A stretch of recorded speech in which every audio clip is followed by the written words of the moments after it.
नाशिक सिंहस्थ कुंभमेळ्याच्या अमृत स्नानाच्या संभाव्य तारखा जाहीर। 31 ऑक्टोबर 2026 पासून कुंभमेळ्याला सुरुवात, 24 जुलै 2028 पर्यंत समाप्ती होणार। युक्रेनचा रशियाच्या 2 एअरबेसेसवर हल्ल्यामध्ये रशियाच्या 40 फायटर विमानांचं नुकसान। ओलेना आणि बेलाया एअरबेसवर युक्रेनचा ड्रोन हल्ला। 2026 मध्ये होणारा नाशिकचा सिंहस्थ कुंभमेळा 13 ऐवजी 22 महिने चालणार। मुख्य 3 शाही स्नान, 25 ऐवजी यंदा 42 पर्व, तर 75 वर्षांनी येणाऱ्या त्रिखंड योगामुळे कुंभमेळ्यामध्ये अनेक बदल। मी पुन्हा येईन म्हटलं की येतोच। नाशिकमधील कार्यक्रमात मुख्यमंत्री देवेंद्र फडणवीसांचं वक्तव्य।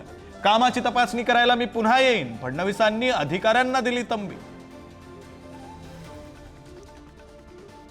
संजय राऊत पांढऱ्या पायाचे, गुलाबराव पाटलांचं वक्तव्य।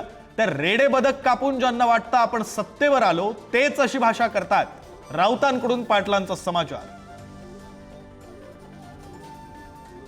लक्ष्मण हाके आणि अमोल मिटकरींमध्ये जुंपली।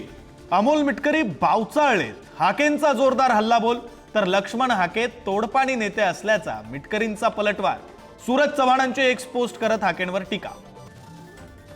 हिंदी हीच मुंबईची बोलीभाषा आहे। शिंदेच्या शिवसेनेचे मंत्री प्रताप सरनाईकांच्या वक्तव्यानं वादाचा नवा प्रताप। तर मराठी भाषेला संपवण्याचा भाजपचा अजेंडा आता शिंदे सेना राबवते। विरोधकांचा हल्लाबोल। पुण्यातील सदाशिव पेठेमध्ये मद्यधुंद कार चालकानं एमपीएससीच्या 12 विद्यार्थ्यांना उडवलं। चालकाची येरवडा कारागृहात रवानगी, तर जखमी विद्यार्थ्यांच्या उपचाराचा खर्च राज्य सरकार उचलणार। मुख्यमंत्री फडणवीसांची घोषणा। नाशकात इंस्टाग्रामवर जास्त फॉलोअर्स असल्यानं मित्रांकडून मित्राच्या हत्येचा प्रयत्न। कन्नमवार पुलाखाली मुलाला मारण्याचा प्रयत्न। गस्त घालणाऱ्या पोलिसांमुळे युवकाचा जीव वाचला।